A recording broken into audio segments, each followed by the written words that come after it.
than 18 months have passed since the start of Putin's unprovoked full-scale invasion of Ukraine. Kyiv in 3 days has turned into the biggest war in Europe since World War II. In the second half of August, the focus has gone back to the Zaporizhia front, where Ukraine is pushing hard to achieve a decisive breakthrough. We will describe the situation on the battlefield, Ukraine's insistence on taking the war to Russia, the death of the ill-fated and infamous Russian war hero Prigozhin, and much more in this update on the war in Ukraine. After completing the liberation of Zaporizhia by August 16th, the main focus of Ukrainian assaults on the Zaporizhia front was Robotyne and the area around it. The geolocated footage already shows that battles were occurring in the center of Robotyne. In the following days, it was reported that the 47th Mechanized Brigade had reached the southeastern outskirts of the village. On August 23rd, the fighters of the 47th Brigade placed the Ukrainian flag in Robotyne. As of early September, Ukraine has fully liberated Robotyne, which it has been fighting for since the start of the counteroffensive.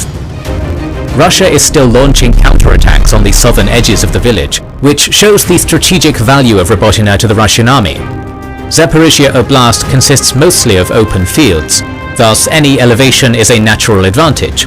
Robotyne is on such an elevation and overlooks occupied areas in the east and southwest.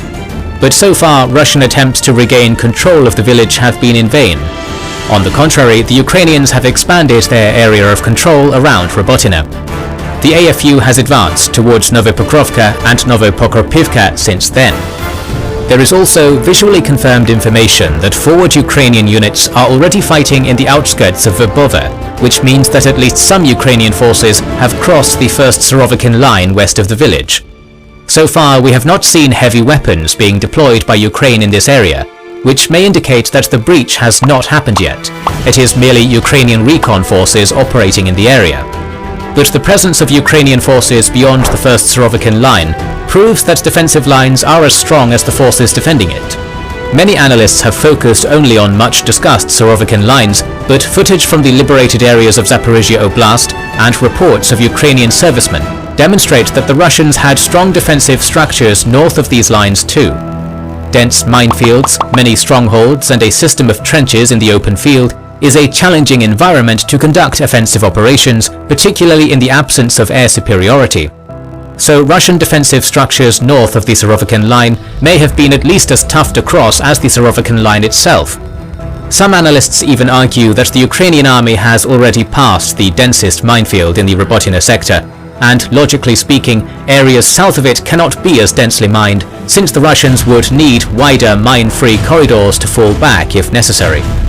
On August 26th, Reuters reported a claim by a Ukrainian commander currently fighting in the Zaporizhia Oblast, who said that he believes that they have broken through the most difficult line of Russian defenses, and that further advance will be less costly.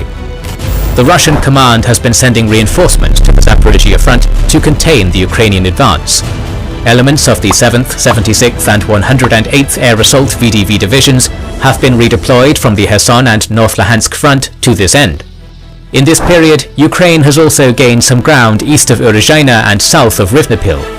It is notable how the Ukrainian success in Robotyne has changed the mood in the west. At the start of the discussed period, many mainstream Western media outlets had expressed pessimism about the Ukrainian counteroffensive, but towards the end of August, their rhetoric became significantly more optimistic. For instance, on August 17th, the Washington Post reported about the assessment of American intelligence, claiming that the Ukrainian army would fail to reach Melitopol, the supposed main goal of the Ukrainian counteroffensive. While on August 24th, the Wall Street Journal reported that the Ukrainian commander-in-chief, Zaluzhny, told American military officials that the AFU is on the verge of a breakthrough.